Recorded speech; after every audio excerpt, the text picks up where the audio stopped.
Assalamu alaikum. So, another video. Last ভিডিওতে আমি কিছু ওভারঅল বিষয় নিয়ে বাংলাদেশের কথা বলছিলাম, আসলে বলিও নাই, জাস্ট বেসিক কিছু বলছিলাম। আজকে আমি একটু আমার মতামত কিছু দিতে যাচ্ছি। দেখেন, বাংলাদেশের চেঞ্জ দরকার, এটা আমরা সবাই জানি। বাংলাদেশ হ্যাজ টু চেঞ্জ, এটা কোনো ডাউট নেই। বাট চেঞ্জটা কে করবে, কাকে দিয়ে করাবে, কীভাবে করাবে, এটা কিন্তু একটা বিগ বিষয়, এটা হিউজ একটা ম্যাটার। কেন আমি বলি, কারণ প্রথম প্রবলেম হলো যে আমরা কেউ চেঞ্জ হইতে চাই না, we don't want to change. কেউ না, আমরা কেউ চেঞ্জ হতে চাই না। সেকেন্ডলি হলো গিয়ে, চেঞ্জ করতে হইলে আমাদের সবার একটা ছাড় দেওয়ার টেন্ডেন্সি থাকতে হবে। আমরা কেউ ছাড় দিতে রাজি না। এটা আমাদের রাজনীতিবিদ বলেন, আমাদের পলিটিক্যাল পার্টিস বলেন, আমাদের বিজনেস কমিউনিটি বলেন, আমরা কেউ ছাড় দিতে রাজি না।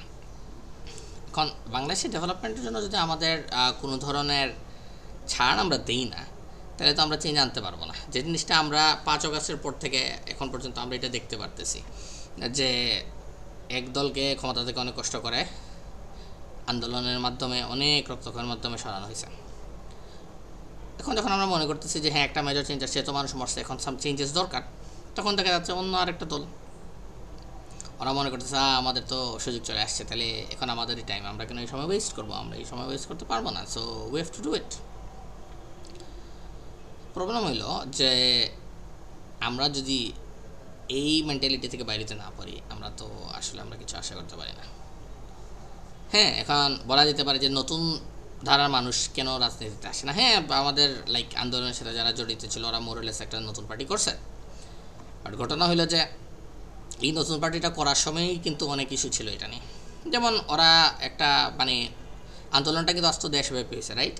কিন্তু তাদের দলটা লাগছে তারা নিজে নিজেই করে ফেলছে। এখানে অন্য মতাদর্শের মানুষকে তো সুযোগ দেওয়া হয়েছে, বা তারা দিতে পারে নাই, বা কেউ জয়েন করে নাই, বা মানে এই কথা সবাইকে নিয়ে করতে পারে নাই। এটা একটা মেজর ভুল হয়েছে। সো সরাসরি যে জুলাই আন্দোলন থেকে বের হয়ে আসছে একটা রাজনৈতিক দল, এটাও আসলে পুরোপুরি বলা যায় না। কারণ জুলাই আন্দোলন শুধু এই রাজনৈতিক দল করে নেই, একটা বিশাল অংশ বাংলাদেশের মানুষজন বিভিন্ন শ্রেণী থেকে, পেশা থেকে, বিভিন্ন অর্গানাইজেশন থেকে, বিভিন্ন লেভেলস অফ সোসাইটি থেকে মানুষ এখানে যোগদান করছে, এবং ওদেরকে কতটুকু রিপ্রেজেন্ট করে এটা একটা বিষয়। বাট তারা একটা নতুন পার্টি, ওরা সাহস করছে বাংলাদেশের মতো একটা দেশে যেখানে দুইটা পার্টি ডমিনেট করে গেছে এত বছর থেকে, যাদের মধ্যে একটা পরিবারতন্ত্র চলতেছে। সো আমি মনে করি এখানে এই নতুন পার্টিটা অনেক সাহস করছে, এবং I wish best for them. But আমি মনে করি ওদের ইনিশিয়াল কিছু ভুল ছিল। এই প্রথম যে কথাটা বললাম যে ওরা লাগছে নিজে নিজে পার্টিটা করে ফেলছে। সেকেন্ডলি হচ্ছে গিয়ে তারা প্রবাবলি স্ট্রিট পাওয়ারের জন্য শুধু এক গ্রুপের মানুষকে বেশি প্রাধান্য দেওয়া শুরু করছে, যেটার কারণে তারা, বাংলাদেশে তো আর এক মতাদর্শের মানুষ নাই, এখানে অনেক মতাদর্শের মানুষ আছে। তারা যেমন অন্য মতাদর্শের মানুষগুলোকে ওদের দিকে মানে হ্যাঁ সিম্প্যাথেটিক থাকলেও সরাসরি আনতে পারে নাই। পরে গিয়ে ওরা কিন্তু রিয়েলাইজ করছে, লাইক 6-7 মাস যাওয়ার পরে, মানে এখন ওরা তো গত ফেব্রুয়ারিতে হইলো, এখন 6-7 মাস পরে, ফেব্রুয়ারিতে পার্টি করা হলো, 6-7 মাস পরে তারা এটা রিয়েলাইজ করছে প্রবাবলি। এর জন্য ওরা এখন কিছু ভালো ডিসিশন নিতেছে। যেমন প্রথম কথা হলো যে ওরা কোনো জোটবদ্ধভাবে নির্বাচন যাচ্ছে না, অ্যাটলিস্ট এখন পর্যন্ত জোটবদ্ধভাবে নির্বাচনে যাচ্ছে না। এটা ভালো, ওদের একটা নিজের আইডেন্টিটি হবে। এই ইলেকশনে হয়তো তাদের কিছুই হবে না, বাট পয়েন্ট হইলো ইন দ্য লং রান তারা কিন্তু ভালো করবে। কারণ ওরা যদি এখন কোনো রাজনৈতিক দলের সাথে হয়ে জোট হয়ে ইলেকশন করতো, ওই দলটারই প্রাধান্য থাকতো, ওদের নিজস্ব কোনো আইডেন্টিটি থাকতো না। বাংলাদেশে কিন্তু অ্যাকচুয়ালি 2 দল বা 3 দল বা 4 দল কিন্তু না, বাংলাদেশে কিন্তু প্রচুর দল আছে, বাট আমরা ওদের নামই জানি না। কারণ হলো এটা, কারণ সবাই আগাছার মতো অন্য কোনো পার্টিতে ধরে বসে আছে। সো আমাদের নতুন পার্টিটা, আমি মেনলি এনসিপিরই কথা বলতেছি, এনসিপি যে একটা লিস্ট চেষ্টা করতেছে এককভাবে করার জন্য, দ্যাটস গুড। বাট এনসিপির প্রবলেম হলো যে ওদের এখনও মাঠকর্মী নাই। সো এটা করতে সময় লাগবে, নো, বাট মাঠকর্মী থাকতে হবে এবং পাবলিকের সাথে কানেকশানস থাকতে হবে। এই কানেকশানসটা মেনটেন করতে হলে ওদের অনেক বুঝে শুনে কাজ করতে হবে। ওদের ইনিশিয়াল অনেক মিস্টেক ছিল যেগুলো ওদের করা ঠিক হয় না, বাট করছে তারা। ইমেচুয়ার্ড বা আন্দোলনের একটা ঝুশ ছিল তখনও, সো ঝুষে মানুষ অনেক ডিসিশন নেয় যেটা প্রবাবলি না নিলেও পারতো, বা অনেক অ্যাকশানে গেছে যেটা না নিলেও পারতো, অনেক কথা বলছে যেটা না বললেও পারতো। বাট ওরা নতুন, এবং আমি মনে করি নতুনদেরকে কম বেশি একটা সুযোগ দেওয়া উচিত, যদি যদি আপনার সিটের ক্যান্ডিডেট ভালো থাকেন। আপনি যদি মনে করেন যে এনসিপি একটা ক্যান্ডিডেট দিচ্ছে যে ভালো, সে ভদ্রলোক, তার এগেন্সে কোনো ধরনের অভিযোগ নাই, আপনার সাথে ভালো সম্পর্ক আছে, আপনার কমিউনিটির সাথে ভালো সম্পর্ক আছে, আমার মনে করি সুযোগ দেওয়া উচিত। যে নতুন পার্টি, বাচ্চা ছেলে মেয়েরা কি ভোট দেবো, এই মেন্টালিটি থেকে আমাদের বাইরে আসতে হবে। এটা থেকে যদি আমরা না বাইরে হই, আমরা ওই যে আগের আমাদের বয়স্ক আঙ্কেলরা আছে না যারা রাজনীতি করে যেতেছে গত 50 বছর থেকে, এই মানুষগুলোকেই পাবেন। কারণ আপনি বলেন বাংলাদেশের এভারেজ এইজ হলো গিয়ে এখন 25-30 বছর গ্রুপের মধ্যে। সো 25-30 বছর গ্রুপের মধ্যে এইজ গ্রুপ নিয়ে আমরা যারা আছি বা আমাদের যে গ্রুপটা আছে এটা হলো বাংলাদেশের সব থেকে মেজরিটি। তো তাদের একটা চিন্তাধারা আছে, তাদের একটা ড্রিম আছে, তাদের একটা ফিউচার প্ল্যান আছে। কারণ আমরা যদি 70-80 বছরের আমরা আমাদের নেতাদেরকে, আমাদের পাবলিক রিপ্রেজেন্টেটিভদেরকে আমরা ইলেক্ট করতে থাকি, তারা তো তাদের দ্বারা রাজনীতি থাকবে, তারা তাদের দ্বারা পলিসিগুলো নিতে থাকবে, আমার আপনার পলিসি তো নিবে না। সো আমি মনে করি এনসিপির হোক আর যারই হোক, ইয়াং ক্যান্ডিডেটদেরকে সুযোগ দেওয়া উচিত, তারা যদি ভালো ক্যান্ডিডেট হয়।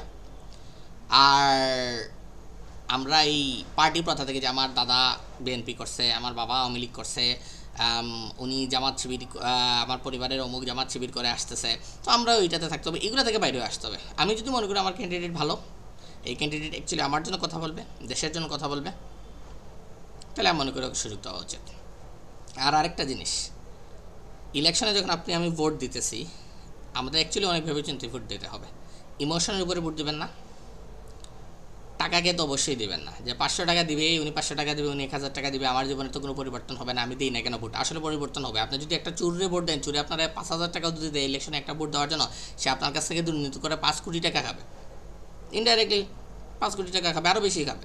আলটিমেটলি আপনার লং টার্মে লস।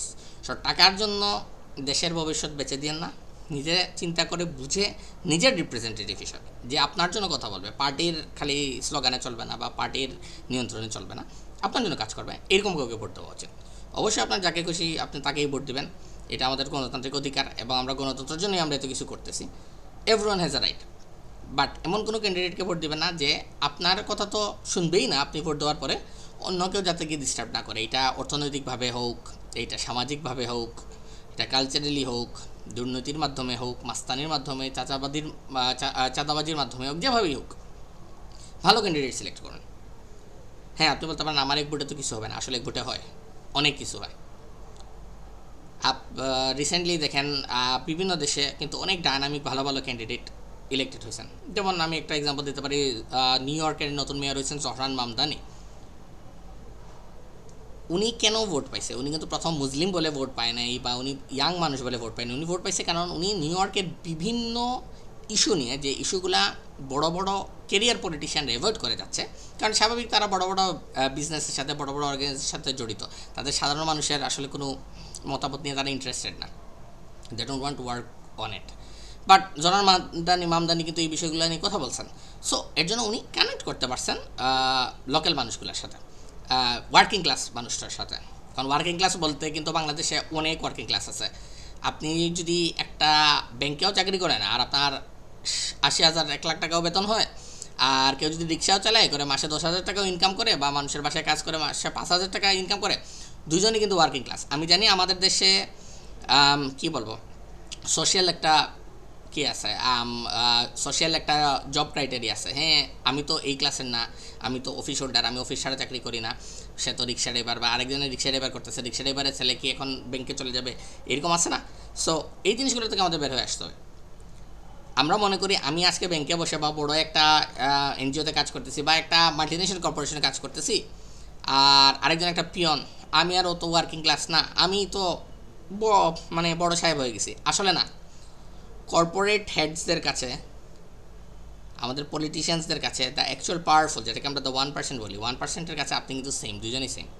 আপনার ভ্যালু, আপনি একজন ম্যানেজার, আপনার ভ্যালু, আর আপনি যে কম্পিউটারটা ইউজ করেন ওই কম্পিউটারের ভ্যালু, আর যে চেয়ারটায় বসেন ওই চেয়ারটার ভ্যালু কিন্তু এক। যেদিন চেয়ার ভেঙে যাবে ও যেভাবে চেয়ারটা ফেলে দিবে, কোম্পানি থেকে অফিস থেকে ফেলে দিবে চেয়ারটা, কম্পিউটারটা যখন কাজ করবে না ও যেভাবে এই কম্পিউটারটা রিপ্লেস করবে, যেদিন ও মনে করবে আপনাকে দিয়ে হবে না, আপনাকেও রিপ্লেস করবে। ঠিক একইভাবে আপনার যে ড্রাইভার, অফিসের যে ড্রাইভার আপনাকে গাড়ি চালায়, আপনারা নিয়ে যায়, আপনারা সারটাকে, তাকেও একইভাবে যদি তারা মনে করে আমার এই ড্রাইভারের দরকার নেই, আমার টাকা বাঁচানোর দরকার, 15,000 টাকা বেতন দিতেছি একটা অফিসের ড্রাইভারকে, এত টাকা বেতন দিয়ে কী করবো? বাদ দিও, কালকে বাদ দিয়ে দিবে, দিয়ে বলবে ম্যানেজার সাহেব আপনি আপনার আসেন, আমি তো এখন আর গাড়ি দিতে পারবো না। আপনি কী করবেন? বড় জোর আপনি চাকরি ছাড়বেন, ছেড়ে আরেকটা কোম্পানিতে যাবেন, 2 দিন পরে ওই কোম্পানি সেম জিনিস আপনার সাথে করতে পারে, আপনার কিছু করার নেই। কেন? At the end of the day আপনি চাকরি করেন, আপনি হচ্ছেন ওয়ার্কিং ক্লাস।